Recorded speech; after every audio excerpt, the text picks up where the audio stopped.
자, 이번 사연은요, 30대 후반에 소형주택을 가지고 갭 투자를 하셨던 분의 사연입니다. 재개발 가능성 없는 빌라 이대로 괜찮을까요? 집값에 영향이 갈까 노심초사하면서도 정확한 솔루션을 위해 말씀드립니다. 제가 투자한 역삼동 지역은 재개발과 관련이 없어 새 아파트를 받을 수는 없지만 충분히 더 오를 것이라고 판단하고 소형 빌라를 갭 투자했습니다. 호기롭게 달리는 말에 올라탔고 1억 3천만 원 갭으로 투자한 빌라는 5억 1천만 원에서 7억 2천만 원 정도가 되었습니다. 재개발에 대해 빠삭한 꼰대님들은 이 지역에 대해 잘 아실 거라고 생각을 합니다. 그런데 정부와 서울시의 재개발 의지를 보니 이렇게 묻어두기에는 아깝다는 생각이 듭니다. 갈아타기엔 지금이 적긴 것 같은데 안타깝게도 실거주 요건을 채울 수가 없어서 비과세를 받고 팔 수도 없는 상황입니다. 만약 매도해도 차익이 크지도 않고요.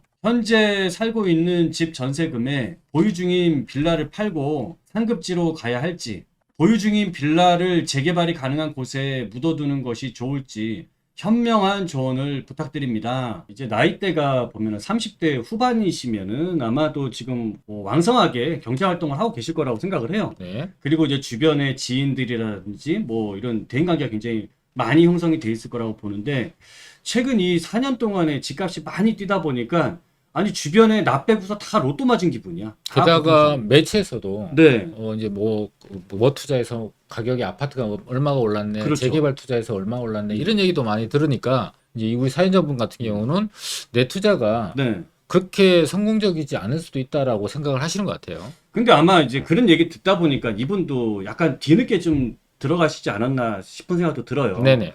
안 그랬으면 뭐 4년 전에 들어가셨을 텐데, 어찌됐든 저는 이분이 그러면 투자라는 데 있어서 굉장히 고민을 많이 할 수밖에 없었던 건 30대 후반이면은 청약도 분명히 고민을 많이 하셨을 거라고. 그렇죠. 청약을 내가 앞으로 뭐 3기 신도시들도 많이 만들어지고 하면 거기를 넣어서 당첨을 받아봐야 되는 건지, 아니면은 내가 지금이라도 주변 사람들의 발을 맞추기 위해서라도 좀 투자를 해서 수익을 내야 될 건지 고민을 상당히 많이 하셨을 텐데, 어찌됐든 간에 투자를 하셨고 현실적으로 보면 1억 3천 투자해서 2억 이상의 수익이 나셨다라고 한다면 저는 굉장히 용기를 내서 잘 하신 투자라고 저는 생각을 해요.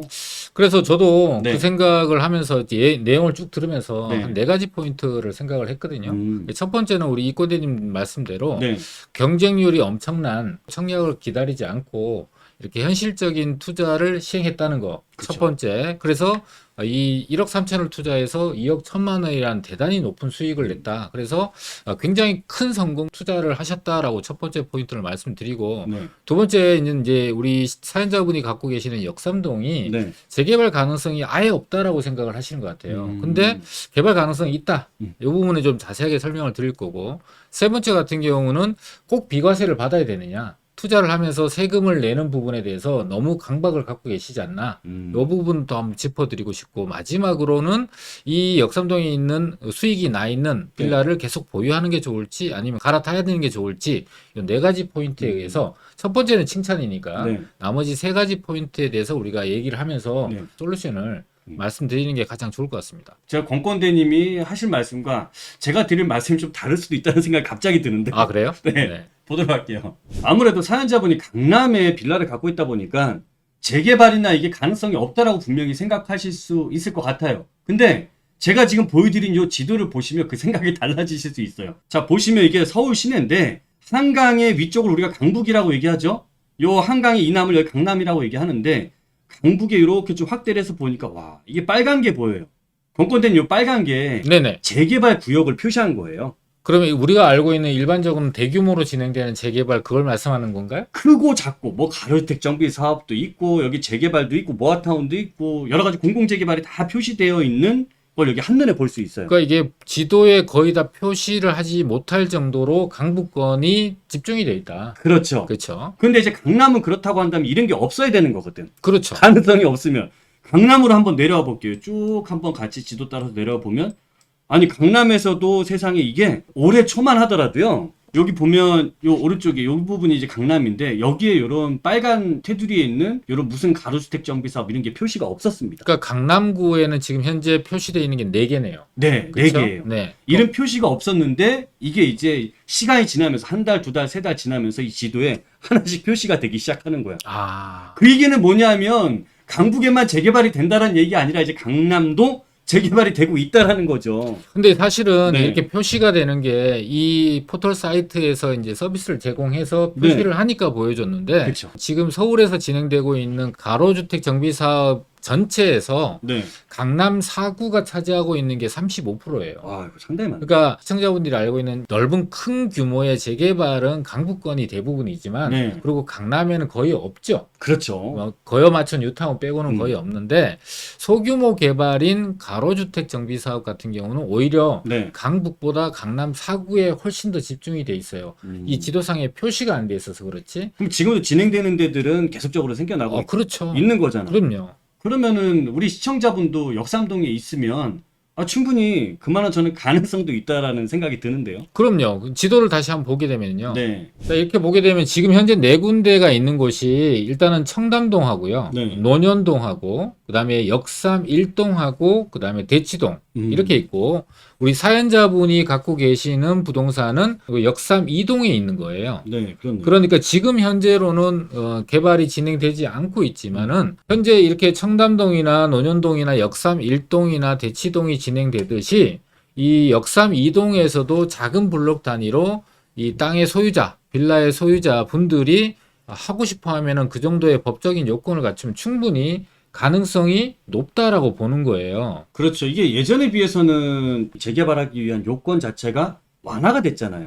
그렇죠. 이제 원래 일반 재개발은 네. 우리가 알고 있다시피 노후도가 67%를 충족을 시켜야 되는데 네. 이런 소규모 개발 같은 경우는 한 57%로 10%포인트가 지금 현재 완화가 된 거거든요. 빌라들도 보통 30년이 돼야지 재개발할 수 있었는데 네네. 20년이면 이제 재개발도 할 수 있게 그렇죠. 됐고. 그래서 지금 이제 소규모 개발에 대해서 서울시가 네. 힘을 실어주고 있는 만큼 요건도 완화를 해서 네. 개발 가능성이 훨씬 높아졌어요. 예전에는 안 됐던 게 지금은 될 수 있는 상황으로 바뀌었기 때문에 포인트 자체가 우리 사연자분이 말씀하셨다시피 개발 가능성이 없다. 사실과 좀 다르게 개발 가능성이 충분하다. 네. 이제 그런 전제 하에서 보셔야만 가능하다라고 보시면 될 것 같아요. 저 동의합니다. 특히 이제 가로주택 소규모 또는 모아타운이라는 소규모 개발이 활성화되고 있는데요. 네. 자, 강남권과 서초권을 좀 비교를 해보면은 네. 지금 현재 강남구 같은 경우는 지금 4곳이 진행이 되고 있는 게 표시가 돼 있잖아요. 그렇네요. 반대로 서초 같은 경우는 10곳이 지금 진행을 하고 있단 말이에요.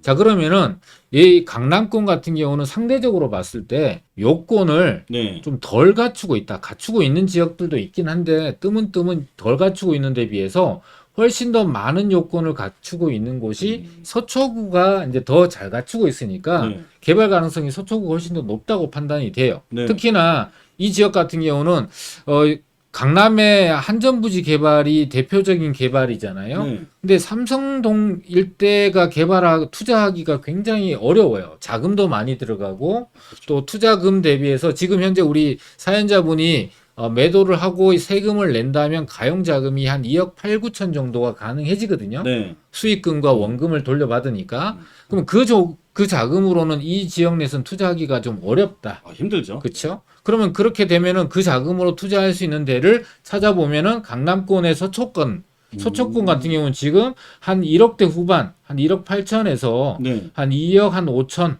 내외니까 중간 정도를 잡으면은 한 2억 원 정도로 지금 투자를 해볼 수 있으니까 돈도 남겠네요. 그렇죠. 그러니까 예. 2억 5천 들어가고 취득세까지 고려하더라도 지금 우리 사연자분이 계획하고 계시는 네. 2억 8, 9천 안에 충분히 들어올 수 있잖아요. 네. 거기다가 개발 가능성도 훨씬 높다라면은 이렇게 진행되고 있는 지역들 주변 지역들 이렇게 지역을 투자를 하게 되면은 훨씬 더 가능성이 높아질 수 있다라는 거예요.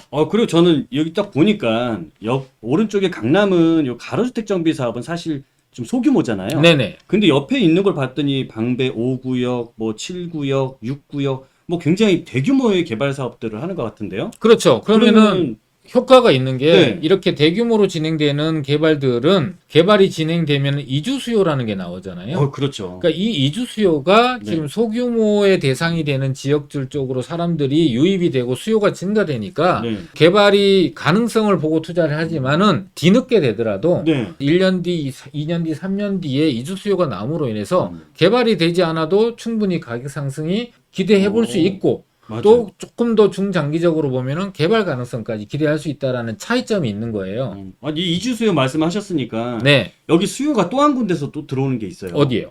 요 바로 옆에 내방역하고 요 서초역 사이에 네네. 원래 서리풀 터널 우리 여기 막고 있었잖아요. 네네네. 정보사 부지가 있어갖고. 네. 근데 이게 지금 개통이 됐어요. 이 그렇죠. 터널이 뚫렸죠. 아, 그렇죠. 그리고 그렇죠. 정보사 부지가 개발이 돼서 내년부터 착공 들어간단 말이에요. 네네. 그럼 여기도 이제 업무단지 만들어지면 어쨌든 이 주변으로도 사람들이 많이 들어올 수가 있겠네요. 그렇습니다. 그러면 여기는 뭐 수요만으로도 이분이 약간 재개발이 조금 늦게 된다 하더라도 네. 이것만으로도 가격 상승도 기대해 볼 수 있으니까. 그리고 여기에 표시는 안 돼 있지만 이 일대 재건축 아파트도 굉장히 많아요. 많죠. 맞아요. 그러면 그 재건축 아파트들에 대한 이주 수요까지도 물론 작은 평형들이 나왔을 때 이제 영향을 네. 주겠지만은 그것도 당연히 주변 지역에 있는 빌라에 영향을 줄 수밖에 없다. 그래서 강남보다는 서초 쪽으로 한번 갈아타는 게 훨씬 가능성 면에서 또 투자 규모로 충분히 네. 할 수 있다라는 부분이 있는 거죠. 난 거기 계속 버티라고 했는데 이게 그 흔들리네. 아니 물론 이제 우리 건대님이 보유를 하셔서 음. 비과세로 얻을 수 있는 금액이 5천만 원 내외 정도잖아요. 그렇죠. 세금을 안 낼 수 있는 게. 네. 근데 이 세금을 내더라도 음. 내가 수익금과 원금을 합쳐서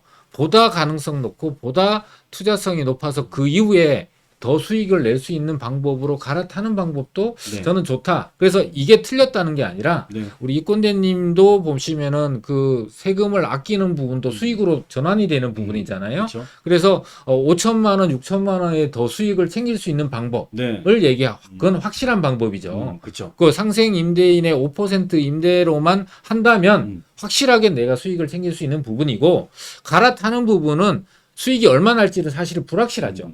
그래서 차이점이 확실한 부분과 불확실한 부분이지만 가능성 높고 개발이 많이 진행되는데 또 이주 수요까지 나와서 수요가 폭발하는 지역들을 갈아탈 수 있다라는 부분에 대해서는 충분히 5천만 원의 확실한 수익을 포기하고 갈 만한 대가를 지불할 만하다.